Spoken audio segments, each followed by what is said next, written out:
Hola, mi nombre es Víctor Aarón Alemán Pérez y este es mi segundo videoexamen de farmacología. A continuación voy a hablar sobre la presentación de fármacos. Tenemos los sólidos, en los cuales se incluyen los polvos que pueden estar encapsulados, papeles, oleosacaruros, granulados y cápsulas. También se incluyen en esta categoría los sellos, tabletas o comprimidos, píldoras, extractos y por último los supositorios. Los semisólidos son un grupo de preparados farmacéuticos muy heterogéneos que se caracterizan por ser más viscosos que el agua y tener una consistencia semisólida. Están diseñados a ser aplicados sobre la piel o ciertas mucosas para ejercer una acción local o permitir que penetren los medicamentos que contienen. Tenemos los líquidos, los cuales suelen usarse cuando las pastillas no se pueden pasar. Se pueden administrar con un gotero o con una jeringa de plástico, como son las inyecciones, pociones, mucílagos, emulsiones, suspensiones, y también se pueden incluir los elixires, vinos medicinales, linimentos y el colodión.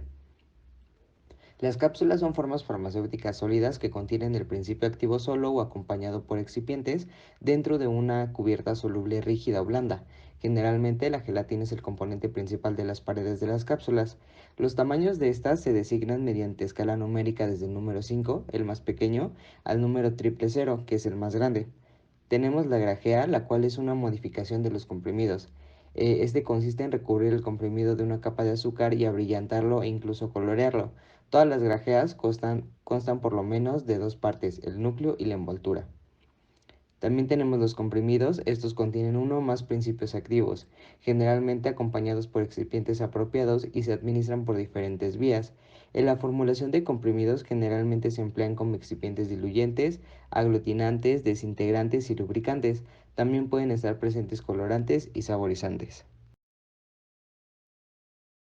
A continuación tenemos las cremas, que son formas farmacéuticas semisólidas emulsionadas que contienen uno o varios principios activos y hasta un 80% de agua. El término ha estado restringido a los productos que consisten en emulsiones, aceite en agua o dispersiones acuosas microcristalinas de ácidos grasos o alcoholes de cadena larga que son fácilmente lavables, cosmética y estéticamente más aceptados. Tenemos el ungüento, los cuales se realizan con excipientes grasos hidrófobos como la vaselina y la parafina. Son los que poseen una capacidad más oclusiva ya que forman una capa impermeable sobre la piel que dificulta la evaporación del agua. Por esta capacidad para retener el agua interna y el sudor, suavizan e hidratan la piel y estos no van a absorber exudados acuosos. Tenemos los geles, los cuales son sustancias semisólidas que se forman al tratar líquidos con gelificantes. A la temperatura de la piel disminuye su viscosidad, por eso es útil en zonas pilosas, y pierde rápido el agua, lo que es un efecto evanescente. No contienen lípidos, por lo que están recomendados en pieles grasas.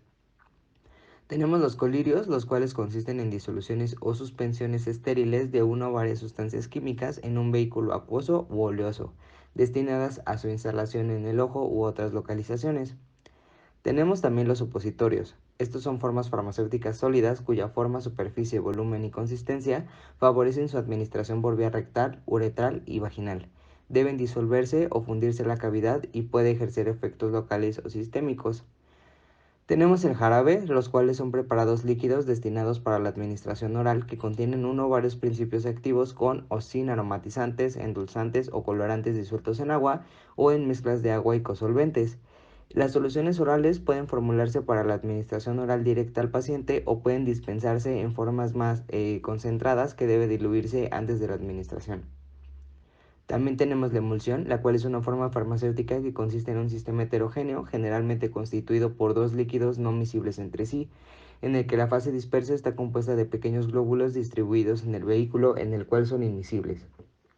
La fase dispersa se conoce también como interna y el medio de dispersión se conoce como fase externa o continua. Existen emulsiones de tipo agua-aceite o aceite-agua y pueden presentarse como semisólidos o líquidos. El o los principios activos y aditivos pueden estar en la fase externa o interna. Vía de administración parenteral. Esta vía de administración de medicamentos se caracteriza por ofrecer una absorción muy regular, lo que evita pérdidas persistémicas del fármaco. A su vez, engloba numerosas vías y puede dividirse en función de su forma de absorción en vías parenterales indirectas, las cuales son aquellas que precisan absorción. En este caso, como la administración no se realiza directamente en la sangre, el fármaco necesitará un tiempo para alcanzar la circulación sistémica, que dependerá fundamentalmente de la irrigación de la zona de inyección. En este grupo se incluyen las vías intradérmica, subcutánea, intramuscular, intralingual e intraarticular. Las vías parenterales directas, bueno, aquí sería la administración se realiza en el torrente sanguíneo, por lo que no precisan absorción. Incluyen las vías intravenosas e intraarterial. La vida media es el tiempo que tarda la concentración de un fármaco en disminuir a la mitad de su valor inicial o de su dosis. El periodo de latencia es el tiempo que transcurre desde el momento de la administración hasta que se inicia el efecto farmacológico. La concentración máxima es la medida farmacocinética empleada para determinar la dosificación de un medicamento. La concentración máxima es la mayor concentración de un medicamento en la sangre, el líquido cefalorraquídeo o el órgano afectado después de administrar una dosis. Las vías de administración enteral son aquellas que utilizan el aparato digestivo para realizar su función. Tenemos la vía oral, la cual es la vía más utilizada. Es la más fisiológica además de ser barata y cómoda. Entre sus limitaciones destaca que no podemos usarla en inconscientes, pacientes con náuseas o con dificultades de deglución o si requerimos un efecto rápido.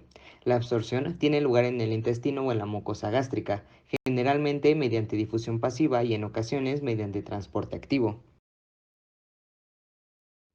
La vía sublingual, en esta los fármacos deben situarse debajo de la lengua o bien entre la encía y la mejilla. El fármaco alcanza directamente la circulación sistémica y evitan el primer paso hepático por la vascularización de la mucosa, por lo que presenta un efecto rápido. La absorción generalmente es por difusión pasiva. También se encuentra la vía rectal. Esta, para la administración de fármacos, presenta una absorción errática. Se utiliza para conseguir efectos locales y a veces sistémicos en caso de vómitos o alteraciones en las cuales el paciente no puede ingerir los medicamentos. Los fármacos administrados por esta vía evitan parcialmente el paso hepático, aunque es difícil calcular en qué proporción. En el efecto antihorario tenemos que la misma concentración de un fármaco va a producir diferentes efectos a distintos tiempos, así como se muestra en la gráfica.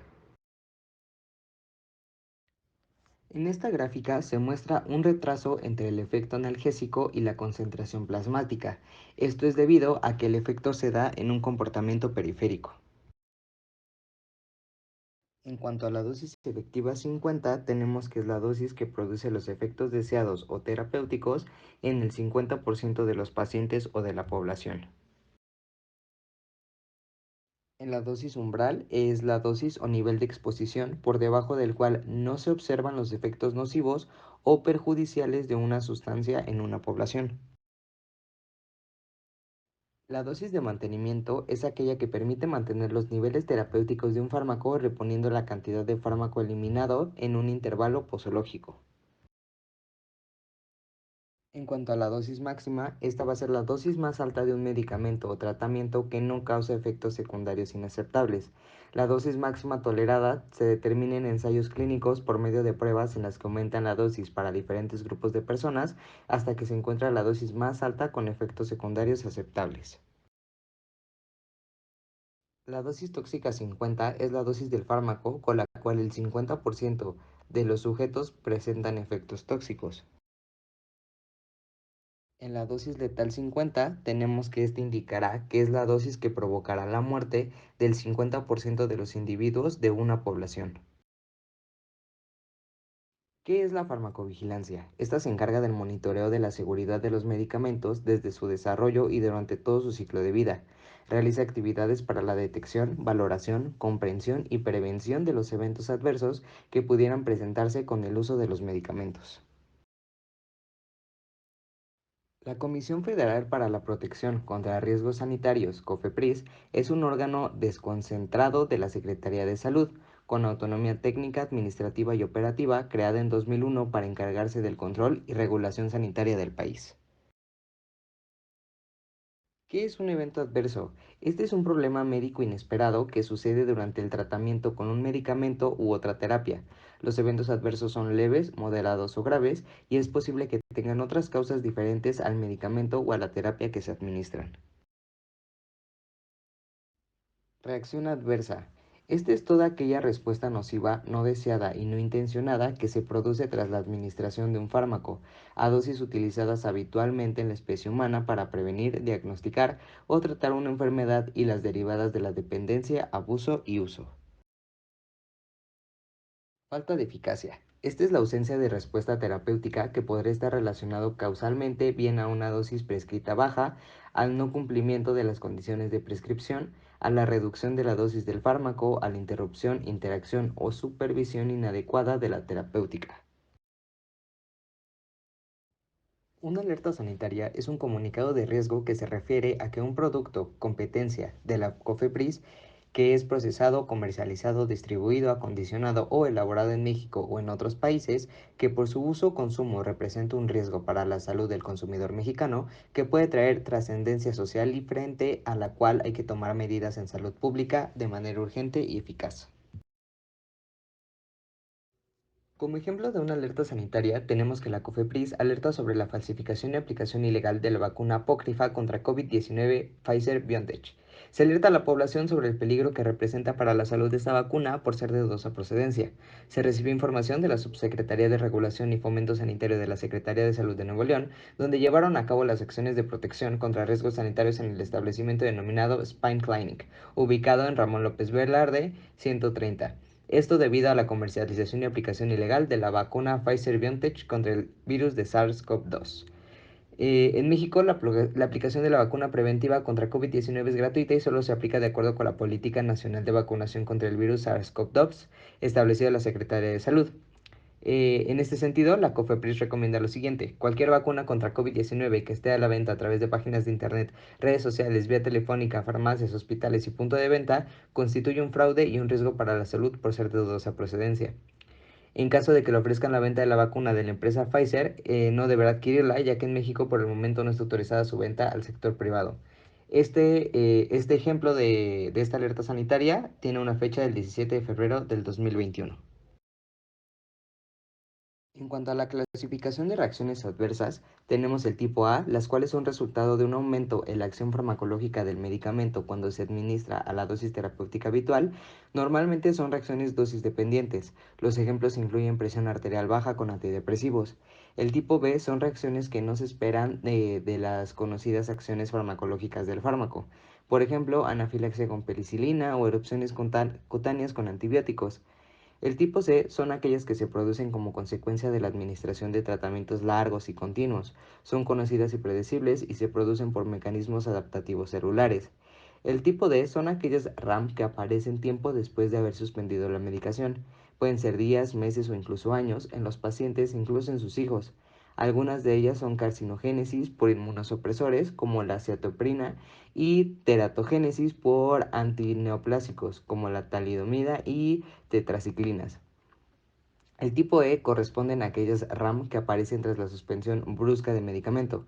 Por ejemplo, las convulsiones por retirada brusca de anticonvulsionantes como el fenobarbital y el insomnio como consecuencia de la suspensión abrupta de las benzodiazepinas como el lorazepam.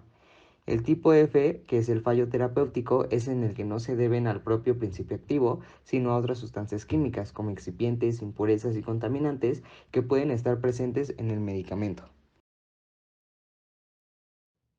En la frecuencia de reacciones adversas en odontología a comparación con otros sucesos, se tiene una clasificación de las reacciones adversas a medicamentos y es la siguiente.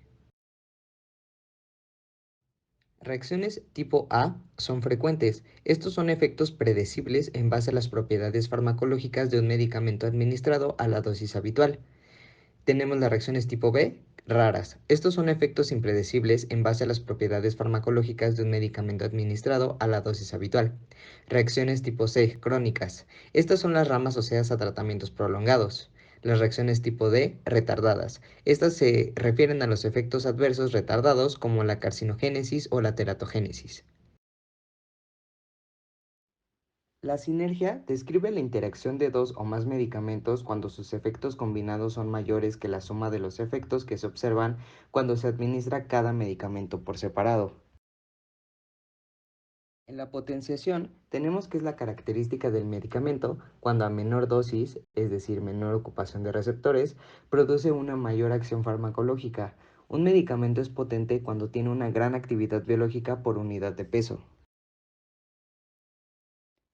En el antagonismo tenemos que es la inhibición o prevención de las respuestas inducidas por agonistas. Esta se va a denominar antagonismo farmacológico, y a los agentes químicos que poseen estas propiedades se les denomina antagonistas. Los antagonistas se pueden clasificar de acuerdo con su cinética de interacción con los receptores.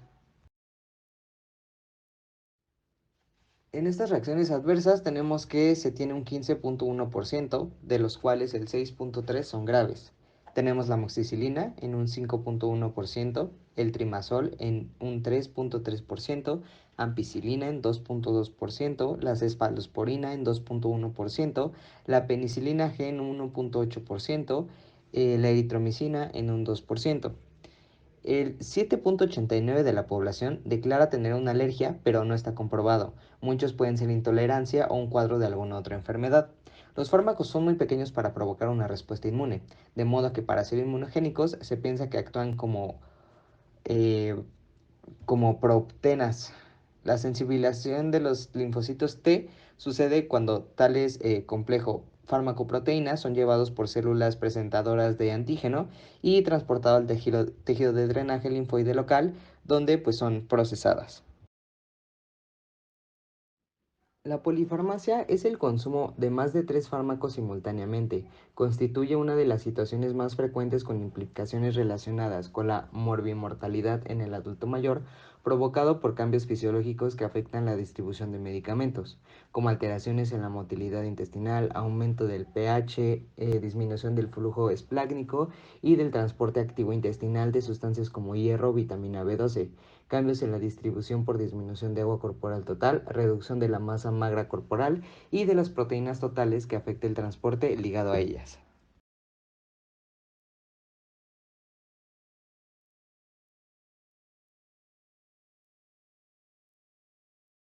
En cuanto a los cambios metabólicos de fármacos en bebés, tenemos la absorción. Aquí la absorción de un fármaco y su biodisponibilidad en el organismo depende en gran medida de la vía de administración. En pediatría, la vía de administración más utilizada es la oral, por lo que es necesario tener en cuenta los siguientes aspectos. Tenemos que tener en cuenta el pH intraluminal. Después de las primeras 24 horas de vida se produce un estado moderado de acloridia, que es un pH de 6 a 7, probablemente debido a la ingestión de líquido amniótico y a la inmadurez del sistema en secreción ácida. El pH intraluminal alcanza los valores del adulto cerca de los 30 meses de edad. También tenemos que tomar en cuenta la difusión pasiva. Esta depende de la liposolubilidad y el grado de ionización de los medicamentos. También el vaciamiento gástrico, el cual es prolongado y errático, no alcanzando los valores que se dan en el adulto hasta los 6 u 8 meses de edad. Durante los 2 a 4 primeros días de vida hay ausencia de peristaltismo gástrico y el estómago se vacía por una combinación de factores como el incremento del tono de la musculatura gástrica, la contracción del antro y la presión hidrostática. El vaciado depende del tipo de alimentación, ya sea sólida o líquida. Tenemos que tener en cuenta la velocidad de absorción, la cual es más rápida si el fármaco está en forma líquida, siendo este tipo de formulaciones la preferida en la edad pediátrica. También la madurez de la mucosa intestinal, de la función biliar, de la actividad de las enzimas pancreáticas y de la beta-glucorinidasa. La función biliar es inmadura en el niño y más aún en el recién nacido, asociada a una escasa secreción biliar y por consiguiente a una alteración de la absorción de drogas liposolubles. También tenemos que tomar en cuenta la colonización del intestino por la flora microbiana. La flora bacteriana es capaz de metabolizar algunas drogas e influir en su biodisponibilidad, así como también en las sales biliares. Durante la vida fetal, el tracto gastrointestinal es estéril. Luego del nacimiento se produce la colonización y se detectan bacterias a las 4 a 8 horas de vida. En el aparato digestivo de un recién nacido de término alimentado a pecho predominan las especies bacilares, Lactobacillus bifidus, y si es aviverón, es colonizado por bacterias anaeróbicas. Por ejemplo, es conocido que los lactantes tienen bacterias en el intestino para biotransformar la digoxina. Sin embargo, la capacidad para inactivar este fármaco se desarrolla gradualmente y recién en la adolescencia se alcanzan los niveles metabólicos del adulto, lo que hace difícil establecer la dosis de este medicamento en niños. El metabolismo y la excreción de muchos fármacos disminuye, por lo que se requiere una disminución de la dosis de algunos medicamentos. Puede desarrollarse toxicidad en forma lenta porque las concentraciones de los fármacos consumidos en forma crónica tienden a elevarse en el transcurso de 5 a 6 vidas medias, hasta alcanzar un efecto estable. En la absorción tenemos el carbonato de calcio, que requiere un entorno ácido para la absorción óptima. Por lo tanto, los aumentos en el pH gástrico que pueden estar relacionados con la edad o con medicamentos pueden disminuir la absorción de calcio y aumentar el riesgo de estreñimiento. Por lo tanto, los pacientes de edad avanzada deben utilizar una sal de calcio que se disuelve más fácilmente en un entorno menos ácido. En la distribución, tenemos que con el envejecimiento la grasa corporal suele aumentar y el contenido corporal total de agua disminuye. El incremento de la grasa aumenta el volumen de distribución de fármacos muy lipofílicos, como por ejemplo el diazepam, y puede prolongar la vida media de eliminación.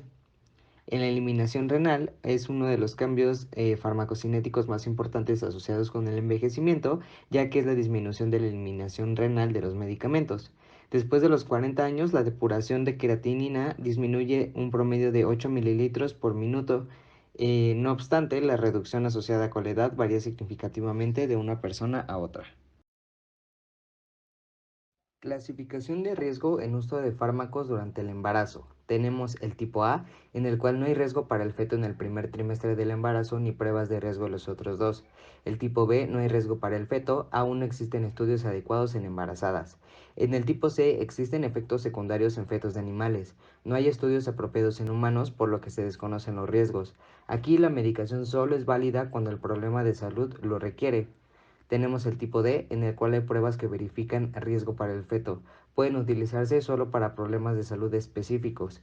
Y por último tenemos el tipo X, en el cual está comprobado que producen anormalidades en los bebés. Para prescribirlos deben prevalecer los factores de riesgo sobre los beneficios. En cuanto al ADME, es el paso de los fármacos a través del organismo en función del tiempo y de la dosis. Dicha ruta comprende los procesos de liberación, absorción, distribución, metabolismo y excreción de fármacos, que por sus siglas se le conoce como ruta LADME. Absorción-eliminación. En la absorción es la entrada del fármaco en el organismo que incluye los procesos de liberación de su forma farmacéutica, disolución y absorción propiamente dicha. En la eliminación del fármaco, ya sea por metabolismo principalmente hepático o por excreción del fármaco inalterado por la orina, bilis, etc. En algunos casos, este metabolismo puede producir metabolitos activos cuya presencia también deberá tenerse en cuenta. En cuanto a la orden cero y primer orden, tenemos que, en un proceso farmacocinético de absorción, distribución, metabolismo o eliminación, sigue una cinética de orden cero, cuando la velocidad a la que transcurre el proceso es constante en el tiempo, independientemente de la concentración del fármaco. En cuanto a la primer orden, es la velocidad que es directamente proporcional a la cantidad de fármaco que sufre el proceso. En el metabolismo de primer paso tenemos que es cuando la circulación de la vena porta, que es la que comunica intestino con hígado, determina que todo lo absorbido en el intestino circule a través del hígado. El paso por el hígado implica una primera metabolización del fármaco, disminuyendo la biodisponibilidad del mismo. Oxidación, reducción e hidrólisis. La oxidación es la pérdida de electrones por un átomo o molécula, por lo tanto, una molécula pobre en electrones es más difícil de oxidar que una molécula rica en electrones. Una de las principales enzimas en el hígado encargadas de metabolizar moléculas por oxidación son la familia del citocromo P450 o enzima CYP. Las enzimas CYP funcionan oxidando moléculas pequeñas, incluyendo fármacos y toxinas ambientales. En cuanto a la reducción, es la ganancia de electrones o una disminución en el estado de oxidación por una molécula, átomo o ion. La hidrólisis es una reacción química entre una molécula de agua y el fármaco, en la cual la molécula de agua se divide y sus átomos pasan a formar parte de otra especie química. Las enzimas citocromo P450 son las principales responsables del metabolismo de la mayoría de los fármacos antineoplásicos. Estas enzimas catalizan reacciones de fase 1 de biotransformación de xenobióticos, generalmente introduciendo o exponiendo un grupo funcional hidrofílico en el fármaco. Conjugación de fármacos fase 2. La formación de glucurónidos Es la reacción de fase 2 más importante y es la única que se lleva a El cabo en el glutatión es sistema de un potente enzimas microsomales del antioxidante en hígado. el interior de Los las células del glucurónidos se organismo y es secretan en la esencial para bilis mantener y el se sistema eliminan en la inmunológico orina. fuerte. La Es un conjugación aumenta la tripéptido que se solubilidad encuentra de en la las mayoría de células los y cuya fármacos y función es facilita su protegerlas de la excreción. oxidación. Toxicidad por paracetamol. Normalmente el 90 al 93% del paracetamol es conjugado en el hígado a glucurónidos o sulfatos, que son eliminados en la orina, y cerca del 2% del paracetamol es excretado en la orina sin cambios. Aproximadamente del 3 al 8% del paracetamol es metabolizado en el hígado por el complejo enzimático citocromo P450 por procesos de oxidación. Esta ruta metabólica crea un metabolito reactivo tóxico, que es el N-acetil parabenzoquinona imina, el cual es rápidamente ligado al glutatión y desintoxicado. La dosis terapéutica es de 10 a 15 miligramos sobre kilogramo cada 4 a 6 horas. La dosis máxima es de 90 miligramos sobre kilogramo al día en pediatría y 4 gramos al día en adultos. La dosis requerida para producir toxicidad varía en función de la actividad del citocromo P450. Este va a ser variable entre las personas, la cantidad de glutatión y su capacidad de regeneración. Sin embargo, varios estudios retrospectivos se sugiere que puede existir toxicidad con dosis mayor a 150 a 200 miligramos sobre kilogramo en niños o 6 a 7 gramos en adultos. Es potencialmente tóxico agudo. La dosis letal es de 3 a 25 gramos y la toxicidad crónica se presenta si se ingieren más de 4 gramos de paracetamol al día luego de 2 a 8 días. En cuanto al efecto tiempo-dosis, este consiste en medir la concentración de un fármaco en alguna matriz biológica, normalmente sangre, a un tiempo determinado y evaluar el cumplimiento de un rango terapéutico definido. Sirve para relacionar la dosis administrada con el efecto terapéutico esperado. El volumen de distribución es el volumen teórico en el cual se repartiría el fármaco para alcanzar las concentraciones plasmáticas observadas.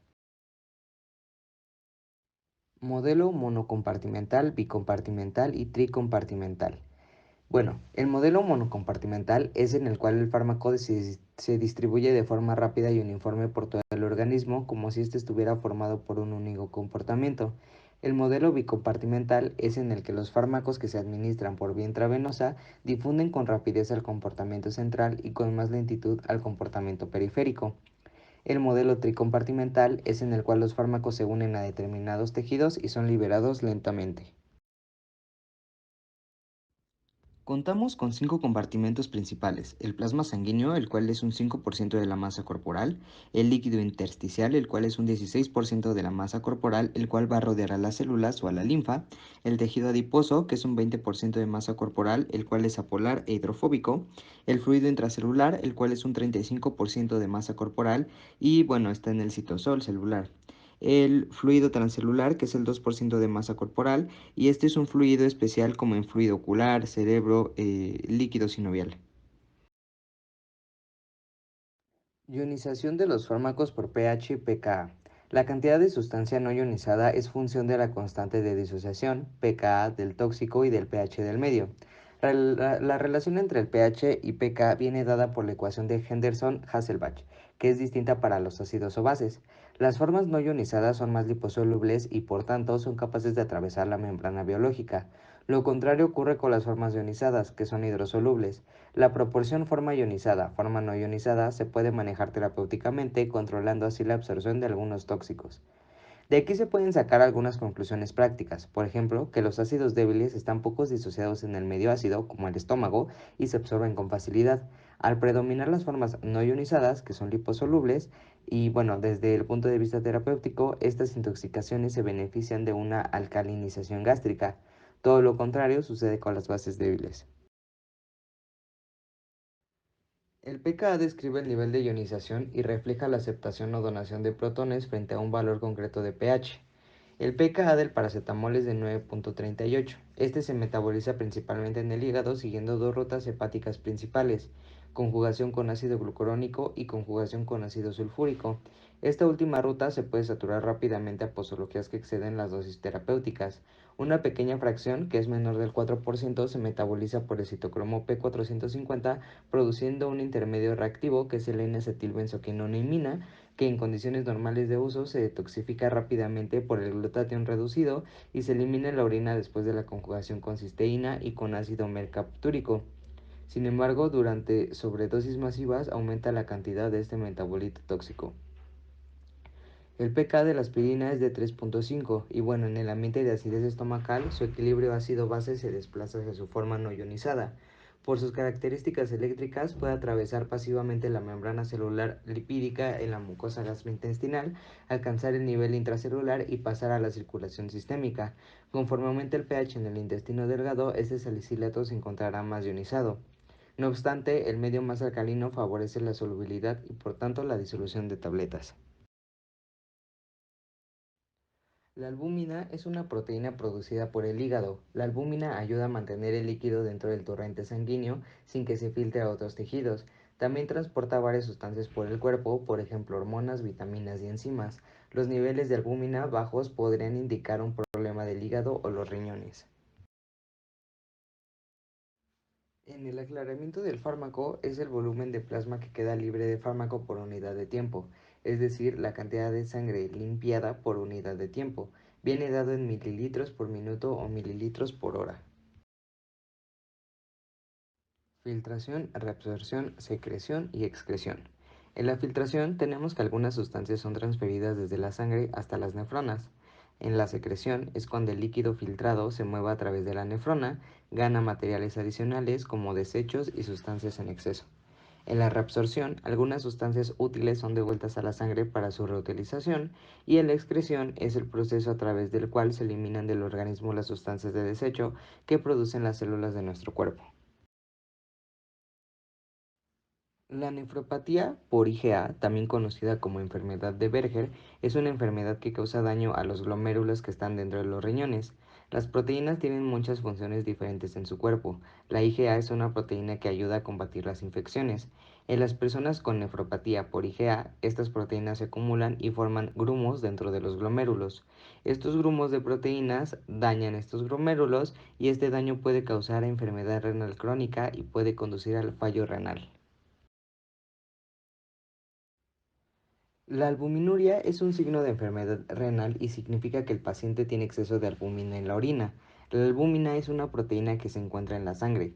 Un riñón sano no permite que la albúmina pase de la sangre a la orina, mientras que un riñón dañado sí deja pasar algo de albúmina a la orina. Entre menos albúmina haya en la orina, esto es mejor. Algunas veces a la albuminuria se le conoce también como proteinuria. Glucosuria. La glucosuria renal es la presencia de glucosa en la orina sin hiperglucemia. Se produce por un defecto aislado, adquirido o heredado en el transporte de la glucosa. Aparece junto con otros trastornos de los túbulos renales. La glucosuria renal es la excreción de glucosa en la orina en presencia de concentraciones normales de glucosa en plasma. La glucosuria renal puede ser hereditaria. Esta forma heredada involucra una reducción en el transporte máximo de glucosa, que es la velocidad máxima con la cual puede reabsorberse la glucosa, y el posterior escape de esta molécula en la orina. El trastorno heredado suele transmitirse como un rasgo recesivo incompleto. El Código de Nuremberg fue publicado en 1947, en el cual resultaron condenados varios médicos por gravísimos atropellos a los derechos humanos. Dicho texto contiene el mérito de ser el primer documento que planteó explícitamente la obligación de solicitar el consentimiento informado, expresión de la autonomía del paciente. Sus recomendaciones eran las siguientes. 1. Es absolutamente esencial el consentimiento voluntario del sujeto humano. 2. El experimento debe ser útil para el bienestar de la sociedad y reemplazable por otros medios de estudio y de la naturaleza que excluya el azar.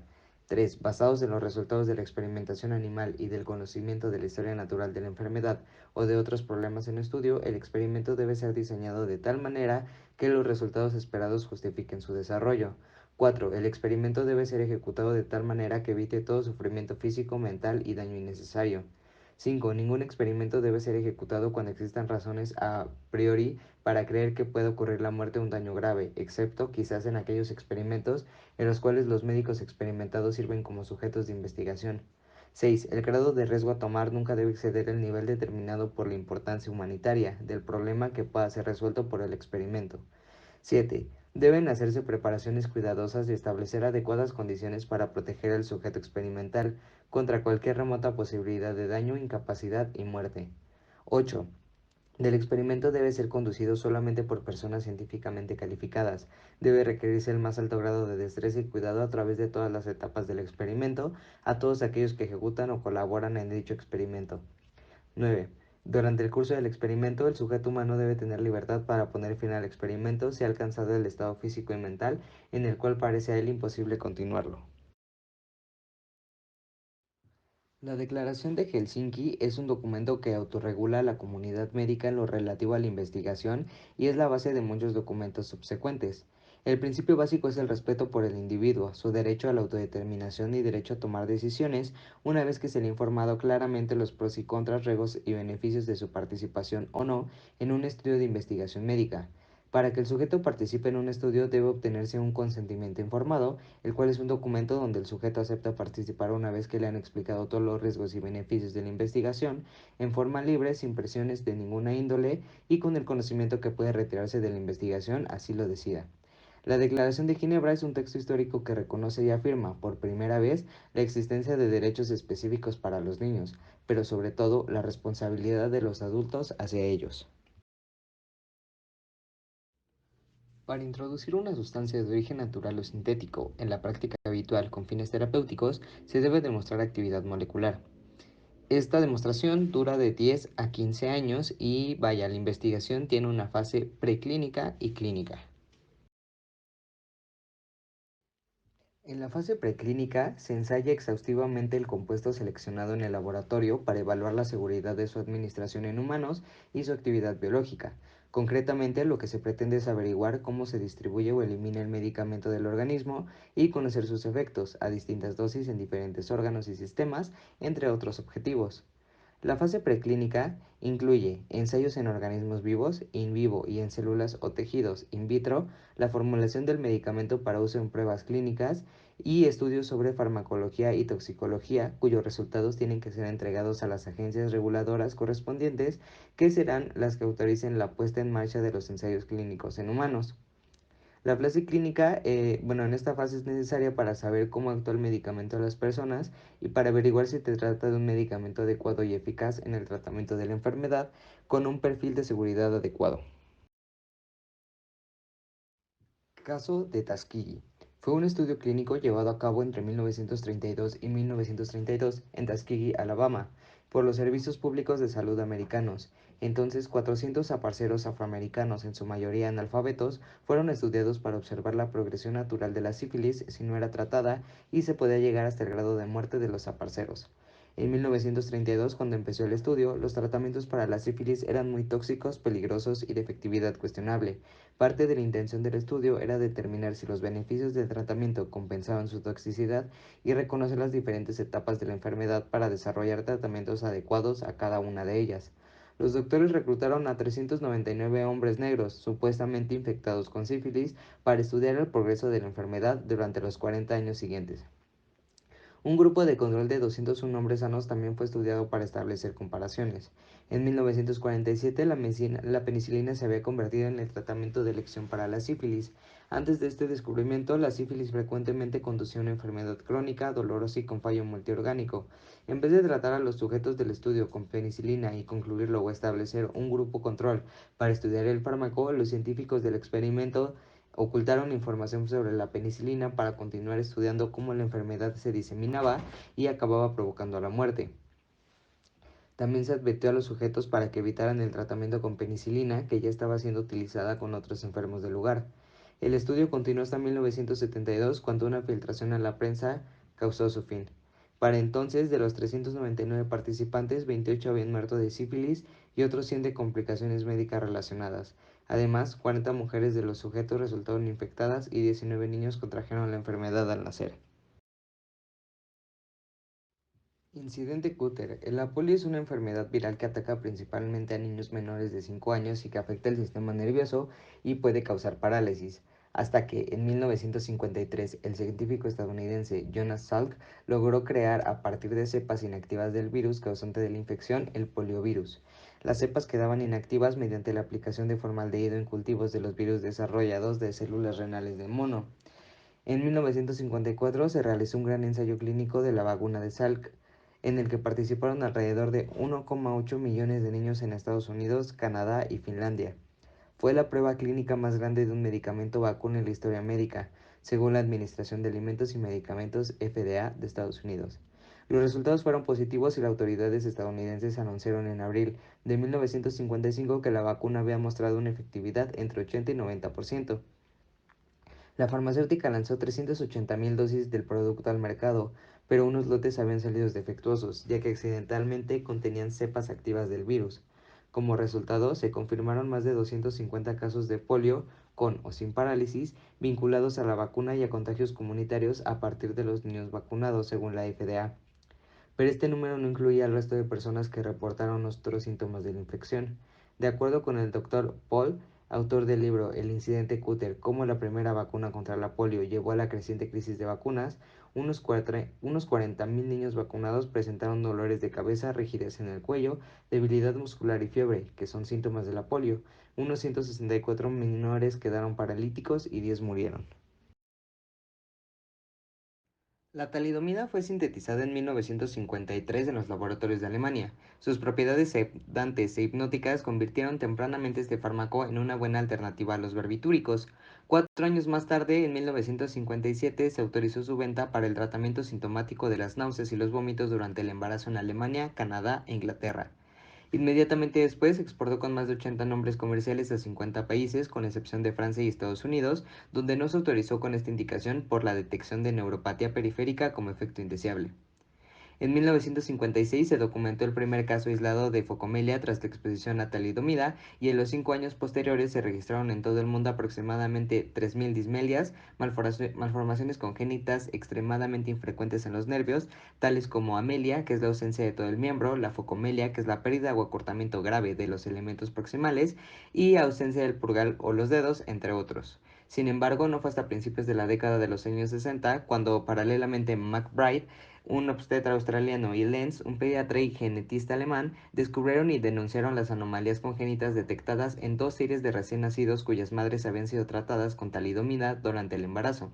En 1961, tras la publicación de la carta de Lenz sobre la capacidad teratogénea de la talidomida en la revista Lancet, esta fue retirada inicialmente del mercado alemán y progresivamente en todo el mundo, siendo España uno de los últimos países en prohibirlo oficialmente en enero de 1963. Durante esos años se detectó un aumento progresivo de casos de malformaciones congénitas con una mortalidad del 40% durante el primer año de vida, que no se limitaban exclusivamente a la afectación de las extremidades, sino que se asociaban también a alteraciones cardíacas, renales, digestivas, oftálmicas y auditivas. Posteriormente, se estableció que el periodo sensible al efecto de la talidomida en el desarrollo embrionario estaba entre los días 20 y 36 después de la fertilización y 34 a 50 días después del último ciclo menstrual. En cuanto a los derechos de los pacientes, se toman en cuenta 10 puntos. 1. Recibir atención médica adecuada, es decir, el paciente tiene derecho a que la atención médica se le otorgue por personal preparado de acuerdo a las necesidades de su estado de salud y a las circunstancias en que se brinda la atención, así como para ser informado cuando requiera referencia a otro médico. 2. Recibir trato digno y respetuoso. El paciente tiene derecho a que el médico, la enfermera y el personal que le brinde atención médica se identifiquen y le otorguen un trato digno, con respeto a sus convicciones personales y morales, principalmente las relacionadas con sus condiciones socioculturales, de género, de pudor y a su intimidad. 3. Recibir información suficiente, clara y oportuna. El paciente o en su caso el responsable tiene derecho a que el médico tratante les brinde información completa sobre el diagnóstico, pronóstico y tratamiento, se exprese siempre en forma clara y comprensible, se brinde con oportunidad con el fin de favorecer el conocimiento pleno del estado de salud del paciente y sea siempre veraz, ajustada a la realidad. 4. Decir libremente sobre su atención. El paciente o en su caso el responsable tienen derecho a decidir con libertad, de manera personal y sin ninguna forma de presión, aceptar o rechazar cada procedimiento diagnóstico o terapéutico ofrecido, así como el uso de medidas extraordinarias de supervivencia en pacientes terminales. 5. Otorgar o no su consentimiento válidamente informado. El paciente o en su caso el responsable en los supuestos que así lo señale la normativa tiene derecho a expresar su consentimiento, siempre por escrito, cuando acepte sujetarse con fines de diagnóstico terapéuticos a procedimientos que impliquen un riesgo, para lo cual deberá ser informado en forma amplia y completa en qué consisten los beneficios que se esperan, así como de las complicaciones o eventos negativos que pudieran presentarse. 6. Ser tratado con confidencialidad. El paciente tiene derecho a que toda la información se exprese a su médico, que se maneje de forma estricta confidencialidad y no se divulgue más que con la autorización expresa de su parte, incluso la que derive de un estudio de investigación al cual se haya sujetado de manera voluntaria. 7. Contar con facilidades para obtener una segunda opinión. El paciente tiene derecho a recibir por escrito la información necesaria para obtener una segunda opinión sobre el diagnóstico, pronóstico o tratamiento relacionados con su estado de salud. 8. Recibir atención médica en caso de urgencia. Cuando esté en peligro la vida, un órgano o una función, el paciente tiene derecho a recibir atención de urgencia por un médico en cualquier establecimiento de salud, sea público o privado, con el propósito de estabilizar sus condiciones. 9. Contar con un expediente clínico, ya que el paciente tiene derecho a que el conjunto de los datos relacionados con la atención médica que reciba sean asentados en forma veraz, clara, precisa, legible y completa en un expediente. 10. Ser atendido cuando se inconforme por la atención médica recibida. El paciente tiene derecho a ser escuchado y recibir respuesta por la instancia correspondiente cuando se inconforme por la atención médica recibida de servidores públicos o privados. Ofrecer una nueva vacuna al público requiere de muchos pasos, como el desarrollo de la vacuna, los ensayos clínicos, la autorización o aprobación de la FDA de los Estados Unidos, la fabricación y la distribución.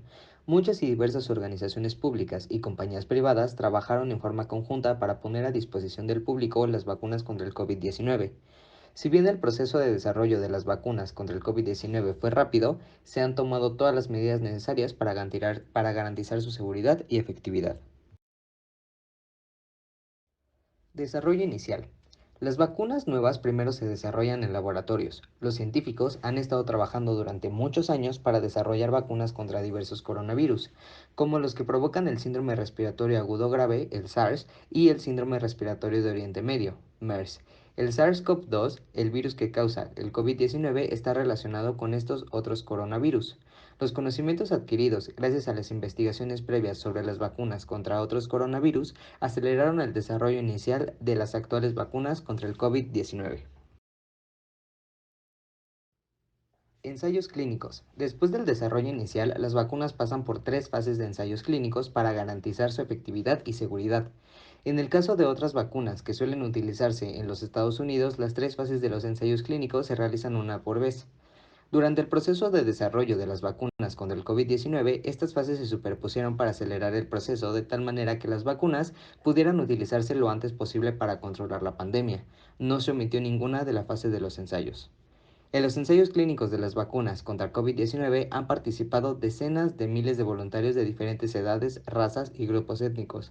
Los ensayos clínicos de las vacunas comparan los resultados, como la cantidad de personas que se enferma, entre las personas que se vacunan y las que no. Debido a que la transmisión de COVID-19 sigue siendo generalizada, los ensayos clínicos de las vacunas se realizaron con mayor rapidez que si la enfermedad hubiese sido menos común.